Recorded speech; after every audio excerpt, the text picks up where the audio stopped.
full spectrum frontiers. Riding hard, standing tall, from the heart of the people to the rise and the fall. Full spectrum frontiers. All right. Hello, everyone, and welcome back to another episode of Full Spectrum Frontiers. I am your host, Ben Tanton, and today we have Anthony Dyer. Now, I'm going to let Anthony tell us who he is, but, he's got a pretty cool book. So, Anthony, tell us who you are and where we can find you. Hey, Ben, thanks for having me, man. So as far as like where I'm from and stuff, I grew up in a small town called Appalachian. The book's sort of theme is the roots and wings part of sort of my journey, and the whole thing of growing up in this place that molded my morals and my moral compass and some lessons I'd learned as a kid then, but eventually wanting more, and to get to wing and, to see the world. And that's where the Air Force gave me those wings. And it's called Moonshot, the roots and wings of Air Force Combat Special Missions Aviator. And you can find me on Marco_Brolo21 on Instagram. And then anywhere they sell books, you can look up Moonshot and it'll populate Amazon, Barnes and Noble. Yeah, I'll make sure I put all the links in the show notes as well.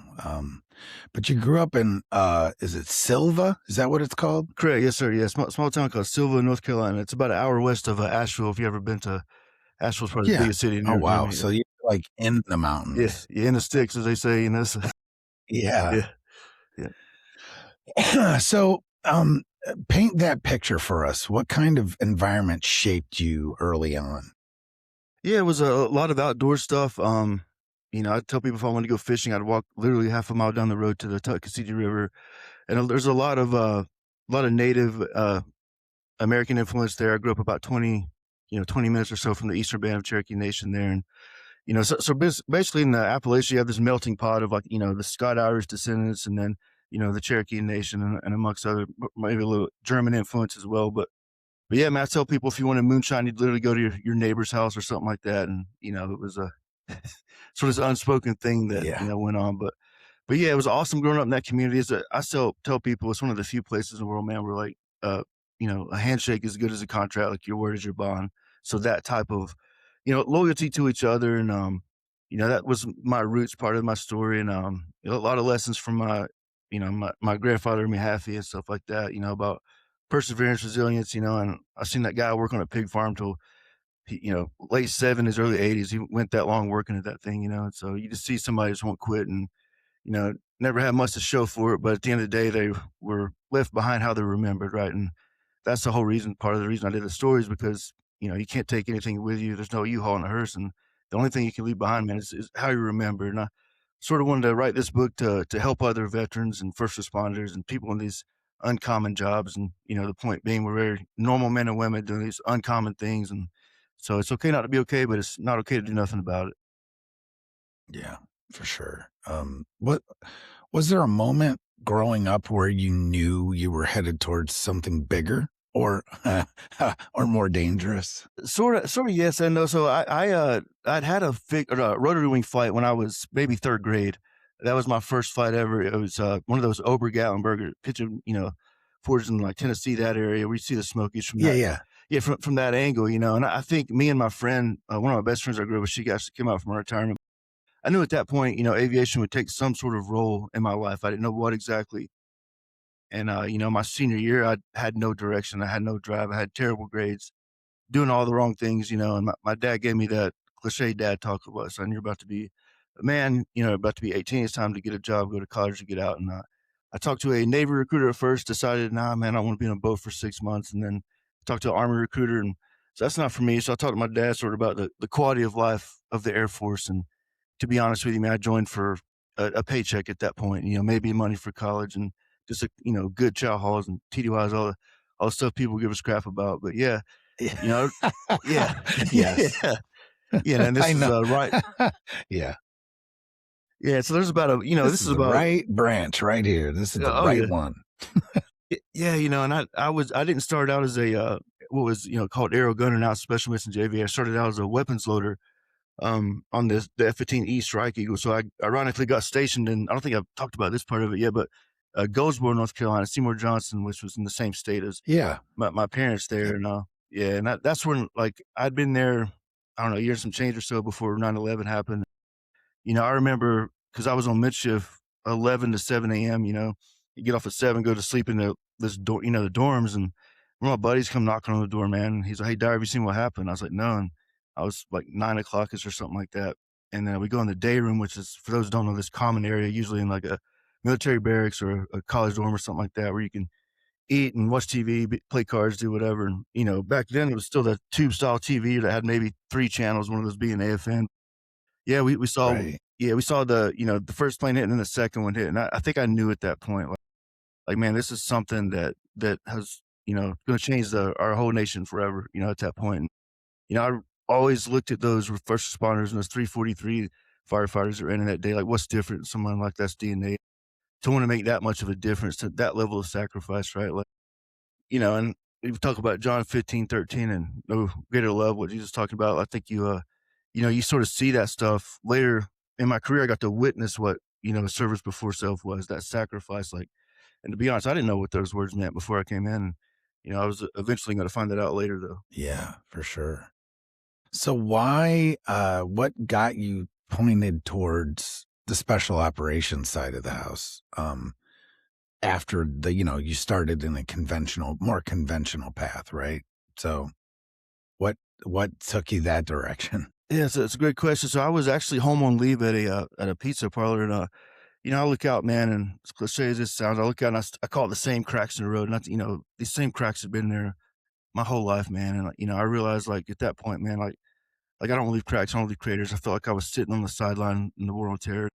And I actually, read a book right after that. It was called Chosen Soldier by Dick Couch, and it's basically about the 12-man Green Beret teams. They're training, going up to what used to be the Robin Sage exercise at the end there. And I was like, the beginning of that book, there's the Isaiah 6:8, the send me verse, and as Ben, like that's probably a very special operations centric, verse and meaning, and Very. yeah, Yeah. yeah, and I think physically, like I realized, like, I couldn't be an operator. The water's a game changer in itself, right?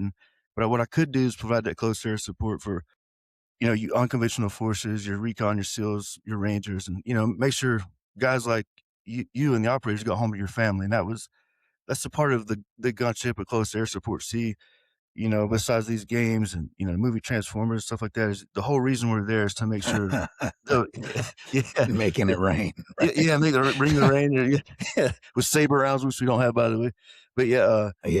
yeah, basically make sure those super ninjas get home to their family. And I tell people the cornerstone of my why, man, if even today, if you walked in the 16th, special operations squad, and there's a letter of a ranger, and he's holding his baby girl, and he thanks the gunship and the squadron, to getting those rounds out. He got to go home and see his baby girl, and that was my why for a long time, man. And when that's gone, man, that's a hard thing to swallow. Yeah, for sure.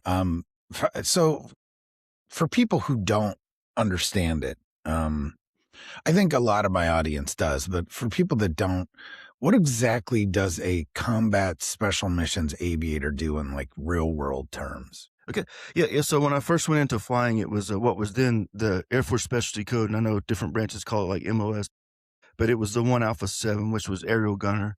And then what the Yep. Air Force did is 2012, 2013, can't remember exact date, but they basically combined your aerial gunner with the loadmaster and the flight engineer on, let's say, an example in my case, the AC-130 gunships. You have one person doing all three of those tasks. This sort of Swiss Army knife in the sky, and Yeah, gotcha. Um, so what's something about special operations aviation that most civilians completely misunderstand?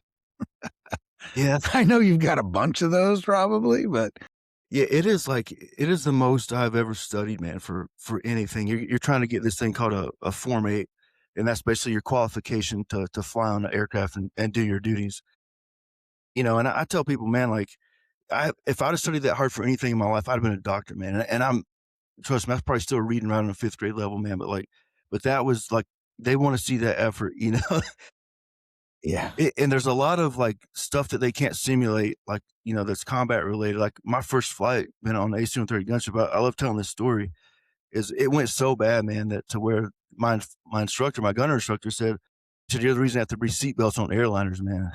And so Yeah, it was like that, you know. So there's a lot of tough Huh. love it is, you know. But Yeah. he did teach me a very valuable lesson, man. He was like, "What's the most important word?" Because he saw me licking my wounds, like feeling sorry for myself, all that dumb stuff, right? And he's like, "What's the most important word in the dictionary?" I was like, "Man, I don't even know where I'm at right now." He's like, he's like, "I want you to think about what that word means to you before the next flight." And the next flight, we actually go to Melrose Range here, and once the 105 went off, and you see it recoil up to 49 inches, and the whole plane moves a little bit, you're like, "I want to do this for the rest of my life, man." Right. Absolutely. That's just something just crazy. So like, um, I guess when you're like flying into a zone, like a hot zone, what's going through your mind in those final moments before like you're in it? Yeah, there's definitely a moment of clarity where, like, you know, especially my first shoot on the gunship, you know, you realize like there's going to be human lives taken that had our guys pinned down, and that's the necessity behind it, you know. So, you know, I remember my lead gunner even asked me, like, "You're about to, you know, take a human life, right? And your life's about to change forever." And the point Yeah. is to see that bigger picture. Like, you know, these 3 Taliban guys had these explosive packs shooting RPGs at, you know, the Scream Beret team, and we hit them with about 64 rounds of the 40 mag. And you know, I remember after the dust settled and the adrenaline comes down a little bit, like, man, like it was a privilege and honor, man, to like do more for my country, an hour and a half, 2 hour flight, and I'd done my whole life at that point. So that why was always a very almost like a drug to me, you know? Yeah. So, I wanna, if you're willing to talk a little bit about, um, 2018, Yeah, the Jolly Green rescue mission. right. Um, like what was the situation and how bad was it really? Yeah, so it was 8 June of 2018. We were in East Africa, and it was we were basically forward deployed to another location, and you're holding down 24/7 CASEVAC standby. So like basically, you know, there's this week long operation. We're supporting these operators and this partner nation guys going out and doing something, right? And I don't know exactly what, but Right. yeah, and then Something. yeah, yeah. So so we get to like day 7. It's like last day, man, and it's one of those things where, like when you're holding down that long, you know, sort of like being a firefighter. You ever heard of somebody anticipating the call? Like you're waiting for this thing to happen, right? And it never does, you know. Yeah, And then naturally on the last day, that's when all hell breaks loose, right? And of basically, course. you know, I went to the talk, and basically this intel analyst lady, she was like, I was like, "Hey, like, I'm gonna take a tactical nap. Is it a good time to do that? Is everything looking good? Because it's day 7, right?" And she's like, "Yeah, all is well." And no joke, man. By the time I got to my top bunk in that tent, you know, like I remember, like you just hear scramble, scramble, scramble, right? And you know, I run to the helicopter, which seemed like forever. It was about probably about a quarter mile. And I got the cardio of a corpse anyway. You know, we get there and basically take off in 3.5 minutes. You have 2 pilots, 2 special missions aviators, one on the right and the left, and then you have 3 pararescuemen, and the other bird had the same setup. And so we take off, man, and right out of takeoff, the left gunner had a worn steer notch on the Galley 18, the 50 cal, and which caused a runaway gun. And so basically, when he went, you know, to arm it, right, like you had this continually just shots coming out of this weapon, right, and we're in sort of this right hand Sure. bank, and I could see like the dirt from it. I couldn't see where it was coming from at first, but I was like, man, we're just taking off, we're getting shot. That was my first thought, you know. And then I had pulled the CMDS, the flare pins, if you will, and that's what protects us against those surface to air heat seeking missiles. Water had gotten Yeah. into the one of the panels because we needed the weight to pick up more people in case something happened. So we took the you know the pilot both side doors off and stuff like that. And so it shorted it out. And once I pulled that flare pin, man, every fireball we jettisoned all of our flares, man. I could literally feel the heat, you know, even with my mask on and stuff. You know, we take off, and by the way, the you know, ground force commander and JTAC comms are intermittent at best, you know, and it's about a 13-minute flight there, man. I remember even like getting there, you could see tracer fire both ways, and the JTAC at that point, we had picked up comms with him, and he marked the tree line with purple smoke. And what it was there were these 12 guys in the tree line. They were shooting the you know the big mortars and the you know disco fire at our operators, and so we have to do like 3 or 4 gun runs of like suppressive type fire, and you know, basically all rounds on target. So you have 2 guns, 2 aircraft, so 4 guns each on target. And we were lead. We had to land first, so we get some time to get in there and get the first American. The PJs bring him in, and they start giving him a tracheotomy. And then the other Green Beret they put right beside me, and then there was a partner nation that got shot in the stomach, and he walks up with his stomach bleeding and stuff, and we get him in, and we take back off, and immediately go right back into more gun patterns at that point. And then they picked up their two guys. We got back, and then basically I had to fill the aircraft with more gas, more bullets as the rotor's turning, what we call hot gas or hot turn. And I would take Mhm. back off, and they had one more. I can't remember if he was a Cat Alpha or like Bravo, but he was.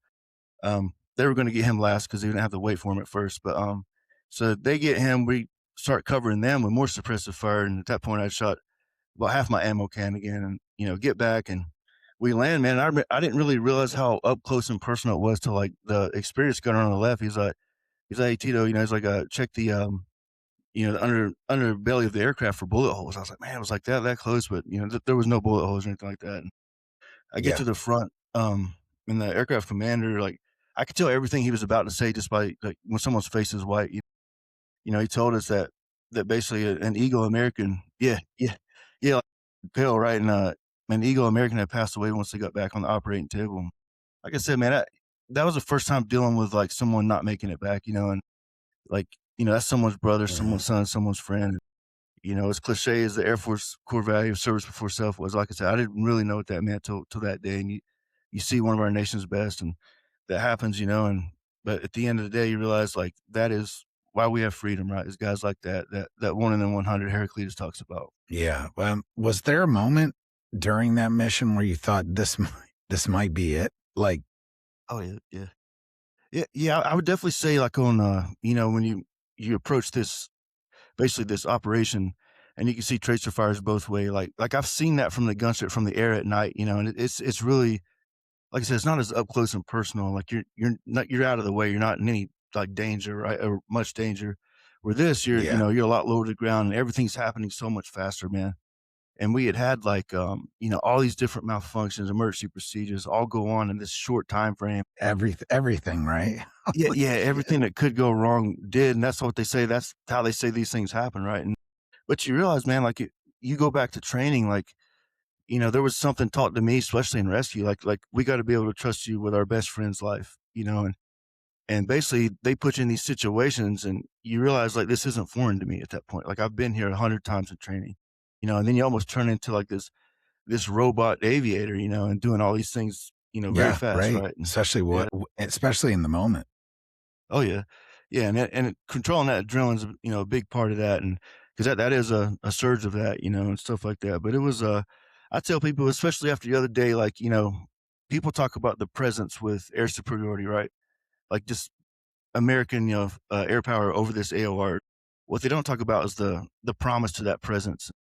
You know, there was a downed weapons system officer not too long ago on Easter weekend, ironically, that you saw the promise to that presence, the Jolly Greens, right? And that whole model behind those guys is these things we do that others may live.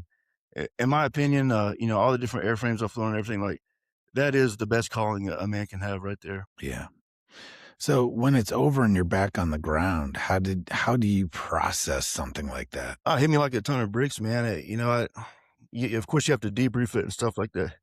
Yeah, You yeah, it get was that adrenaline dump? yeah, your adrenaline dumps. That exhaust, like the adrenal fatigue or whatever they call it, like that. You get so tired after something like that, you're still trying to process everything that happened, man. And it was just, it was not, I was not in a good mental space. And, I turned that switch off, and even had some other aviators ask me if I was okay. I said, yes, of course. But, you know, that, that has to stick with you, something like that, right? Like it's not what you do in life that haunts you. It's what you don't do, especially in that community, so that definitely to this day sticks with me. Yeah. So you talk about the and we've all got them, those silent battles, like after service, Yeah. when, when did you first realize that the war, frankly, didn't stay overseas? Yeah, yeah, man. So that's a really good question. So I'd went back to gunships my last 2 years for the 2.5 years or so for the sunset tour. I wanted to go back to Canada. I wanted to do one more deployment on my 20th anniversary, July of 2000, and I got to do that. Like to that day, I was actually deployed on that day, and then we go to Iraq, and we may have shot once, if that, in like 90 days. And I just remember thinking, man, like this isn't the gunship, and I remember this isn't the mission. Sort of, I remember and stuff like that. Like it's over. Like this, these wars are over. My purpose, my why, my identity is over. And I get back and sort of made an emotionally charged decision to hit the retirement button. And so I do that, and then you know, you sort of realize like going through this process that like when you like get your DD 214, right, you're in this office environment, right? It's personnel type Yeah. thing, right? And you walk out that door, man, and you realize there's often not a door handle on the other end of that door. So you can walk out this machine that's still going, right? But you can never truly get back in. And so my identity was dumped at that point. It was gone. And I started being stupid, man, and like drinking what was, a pint on the weekend turned into like a pint a night and just sleeping pills, you name it, to go to sleep. And then I end up losing my lower left lobe of my lung and a paralyzed hemodiaphragm. And, all this sort of dumb stuff, man, that I was really feeling sorry for myself. And for no reason, other than feeling sorry for myself is the way I look at it now. I talked to a preacher man about it, and he's like, Anthony, he's like, listen, man, he's like, life circumstances can make you bitter or better. The choice is yours. And then my wife Mhm. gave me that ultimatum of like, it's either the bottle or us. And I went through the youth SOCOM because I'm still within that year, the youth SOCOM preservation of the force and family psychiatrist. And for those who don't know about that program, it's awesome. You get a psychiatrist with each squadron or unit, and you get a physical trainer, then a physical therapist, usually. And the first time I told the story with prolonged exposure therapy, like I didn't want medicine. So the part of that process is you're writing this thing out over and over and over, sort of just talking about it, conversing like we're doing now. And she's like, like you should tell your story over and over. I said 100, even, at that point still. And I said no 100 times, and then once I got out, man, and that clarity moment, like, maybe someone can get help from this, but maybe America does need to see like this is what goes on when you're sleeping. And to realize that fact that, like I was saying earlier, very normal men and women doing these very uncommon, unnatural things. And it's okay not to be okay, but you need to do something about it. And that's really the two whys behind the book. Yeah, absolutely. So, yeah, you just kind of talked about the breaking point to an extent. I Right. get it. Yeah. Yeah. Been Right. there. And I don't drink anymore either. Yeah. It's just how it works. It doesn't add to my life, so it needs to go. Yeah. Yeah. So, That's a good way of looking at it, man. yeah. But so after this whole process of, finding, getting back to at least baseline, right? Uh, when when your identity is built around the mission, right? What happens when that mission's gone? Like, how did you move on? Like, once you got square again, how did you move on? And like, I know this is part of what the book is about. It's about finding a new mission, Right. right? Right. Yeah. And, I'll be lying if I said there wasn't a spiritual side of this healing, which to me was, looking hindsight, the most important part of this is, I turned to everything, my friends, the bottle, pills, psychiatrists, which is great. Don't get me wrong. But like, I realized I turned to everyone else but God, and he in his own way let me know that, and at that moment. And then once I did that, that's when I really started healing, but part of that promise to God is we talk about the 22 a day, every day, right? And I want to help that in some way, shape, or form, whether it's this book, whether it's simply talking about it on one of your guys' great platforms, or whatever the case is. I can either say nothing about it, or I can be my brother's keeper, like I was always sort of trained to be, right? And to me, that's part of it. Helping is healing, and there's some clarity with that. But yeah. I used to say the term, it's hard to be sad when you're being useful. But yeah, yeah, And that is true to an extent. yeah, To an yeah, extent. yeah. But you still have to take care of yourself. Oh yeah, You can't take care of others in spite of yourself, for sure. oh yeah. And so like with that being said, what does purpose look like for you now? I would say is being it's my brother's keeper still. Even while I'm out, I tell these veterans like there's somebody, your 4 quarters, not 100 pennies, like your true close friends, whether it's a teammate, as an operator, whether it's an aviator, or even your best friends back home. Like everybody has those 4 quarters, not those 100 pennies that would pick up that phone at a moment's notice, like all across the world, And there's been moments where the biggest overwhelming part of this book is the emails, the texts about this similar struggle. And, unfortunately, I had to talk Yeah. one guy off a ledge, but fortunately, we were able to get him, to the VA hospital and stuff. But that happens now, and you see sort of in this messed up way the fruits of it, of the labor with it, and you see that helping, and that would be that mission now, is to, just to lend a hand to someone that may go through similar struggles. Also, just finding those exciting moments in the calm is a mission in itself. Being the best dad I could be, father I could be. That's my mission now, man. And just be a wingman to somebody. Yeah, you're retired too, right? Yeah, So, yeah, yeah, I mean, that's a retired, yeah, you're kind of young to be retired, but I know what you know what I mean. It's like that mentality. Sometimes you have to embrace it a little bit, especially with your kids. Like, hey, uh, I can do these things, right? So, so what made you decide to finally tell this story in Moonchild? yeah. So I had a lot of the story in my mind from these sessions with the psychiatrist. And, and once I'm laying there and, every time I did want to drink, man, if you've ever had that level of alcoholism where you get the shakes, and like, I would wake up in the morning and be like, man, like the two questions, right? Who do I owe money to?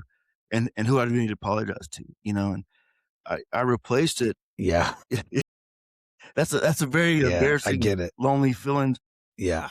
I remember a lot of times getting to a point, and I'm sorry, I Very don't good. want to cut you off. I just want you to let you know where I was at, and like my audience too.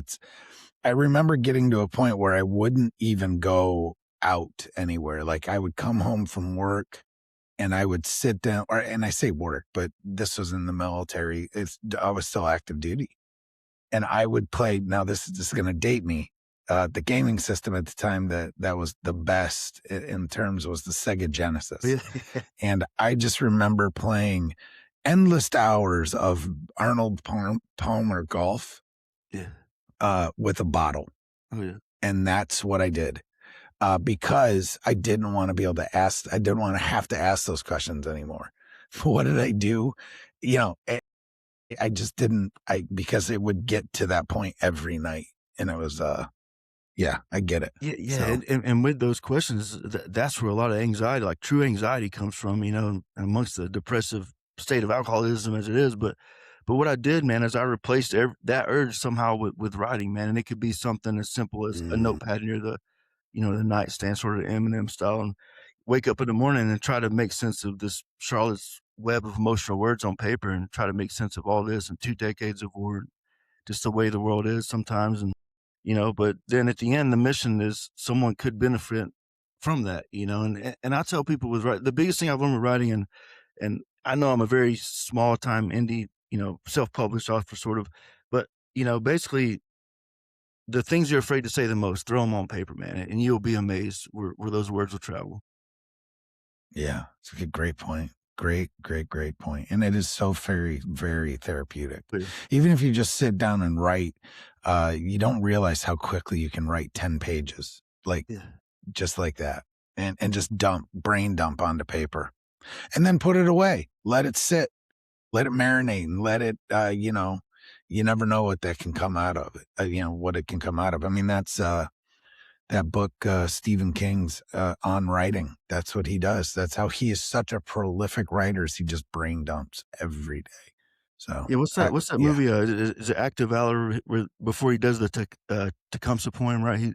He says, "Lock it up in a box." Like, man, like yeah. that just sort I of think hit me, that like ideas like that just sort of, and that's really what in my mind I'm assuming they're getting at, is you have to write it down, lock it up, Yep, and at the yep, same time, once it's ready to and get release. it real too. Yeah. As you know, when you write it out, it makes it real.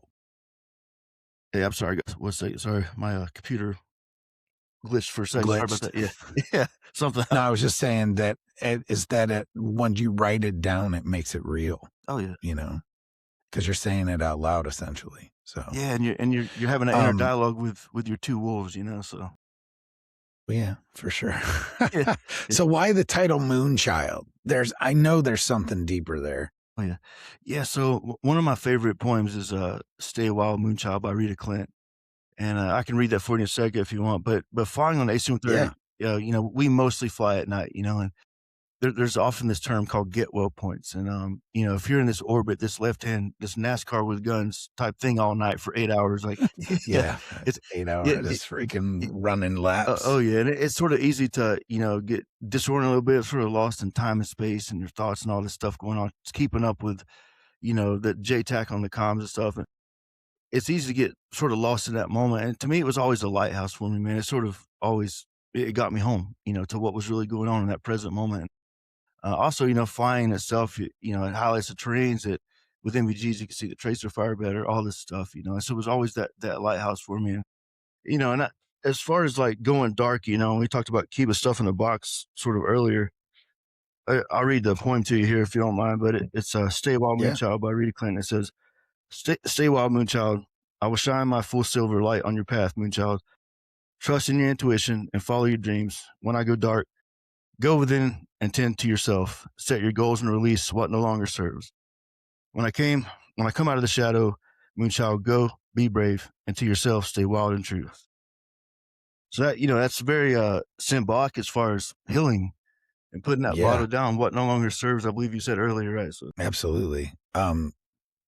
So for you, who did you write this book for? The warrior, I don't say the addict, or the person just trying to find their way, or all three?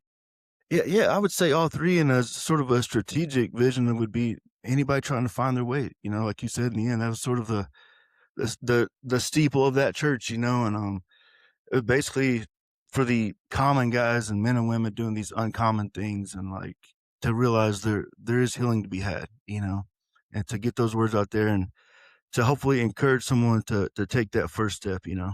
Yeah, absolutely. Um, so from your perspective, what is the true cost of war that most Americans just never see?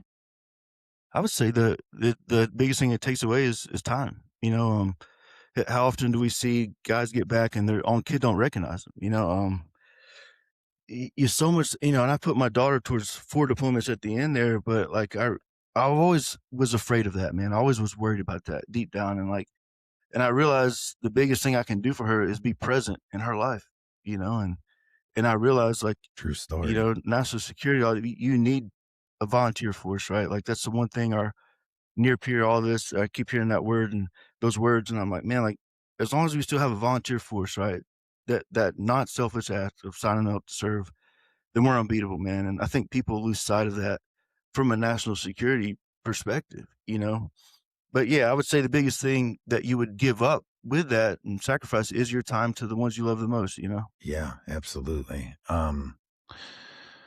So what do you say to the guy listening right now who is in that dark place you once were? But I would say that, you know, often God in my, you know, situation, he'll put you in isolation before elevation. You know, you need those man in the mirror talks, you know, you need those talks with your two wolves, you know, and you know, it's like it says, like you have a positive wolf, right, that gives you all these positive words and influences, right? And you have a negative one, which is going to keep you in the bottle, keep you doing drugs, keep you feeling sorry for yourself, like I was. And the one that wins is going to be the one you feed the most, man. So I would say it starts with, you know, putting those positive thoughts into your words and your words into actions and just take that first step. And you have to always remember the analogy or metaphor about flying, what Henry Ford said, that you have to remember an aircraft takes off against the wind, not with it, right? So you can't have that lift without a little bit of drag. So, you know, perseverance is a powerful thing if you let it be. Yeah, for sure. So what's in store for you now? Where are you headed? Yeah, I'm actually doing the Operation Song. For those who know what that is, they basically pair you up with a music. In my case, it was a country music singer and songwriter, and in this case, they're going to take the book and turn it into a song, you know. And so, got that coming out hopefully soon. But that's Matt Stillwell, ironically, country music singer. His mom was my third grade teacher, so it's cool to bring it all That's together. The roots and small wings, world, right? yeah. But yeah, it was that worked out good, and I got that. And then I'm exploring just the thought of, you know, book to film, and I have no idea what I'm doing in that realm, you know. So I'm trying to sort of figure legalities, what I can do, what I can't do, how to get a pitch deck to somebody, all that stuff. But yeah, I think in the end too, like just speak when I can speak and help out when I can help out, you know. Yeah. So final question. if you could go back and talk to a younger version of yourself before your first deployment, what would you tell them? I would say, you know what we do in life echoes in eternity, man. I think Marcus Aurelius said, like, you know, my grandfather said, like, asked me one time if I could remember my great grandparents, and I can't, you know. And the point is, man, is like, you know, the only thing you can leave behind, man, is, as vain as this sounds, is legacy, you know, and sort of what do you want to be remembered for? And I would ask myself, how do you want to be remembered, man? Like, what is it for, you know? Yeah, for sure. So man, I really appreciate you coming on. I know it's quick and to the point, but you know, I appreciate this you. is what this podcast is, right? Yeah, it's very blunt. Don't and mess honest. around. Yeah, I love your platform, man, and it's a pleasure. I appreciate it. So again, tell everybody where they can find you, find the book, and find what you're doing. Yeah, no problem. So you can find the book on Amazon, Barnes and Noble, Child by Anthony Dyer. My Instagram, I guess, handle is what they call it these days, is Marco_Brolo21. That's my Instagram handle. And my email is anthonyp.dyer@gmail.com. And I'll always answer, respond. What I'm doing now is, you know, I have a day job doing the flight simulator stuff here at Canon, and you know, basically creating scenarios for the, you know, the AC-130 crews and the MC-130 and the U-28. Yeah. You know, sort of writing these scenarios. So that's cool. Yeah, I love that, and I still get the best help part. Train the next generation. Yeah, the next generation of air commandos, as they say. But yeah, that's an honor. I still get to see some of the same men and women I fly with every now and then. I used to fly with, but yeah. Yes, that's what I'm doing now, man, and hopefully get, you know, pen to pad here again soon. So absolutely. I really appreciate you telling your story and coming on and being candid and honest. Thank you. I love it. Yeah, thank you, Ben. Yeah, like you said, I wouldn't miss this one for the world. I truly appreciate it, bro. Absolutely. We'll and I have a feeling we'll talk again soon. Carry the fire through shadows and storm. Voices of yesterday guiding us on. The echoes of duty, the call we still hear. Building tomorrow with courage, not fear. Stand your ground, keep the watch through the night. Guarding tomorrow where freedom's alive. Through every trial, the truth will endure. Full spectrum frontiers, steady and sure.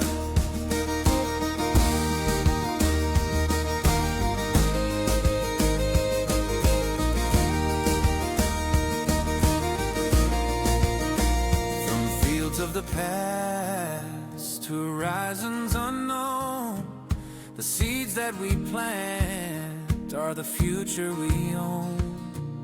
Stories of valor, of lessons we've learned.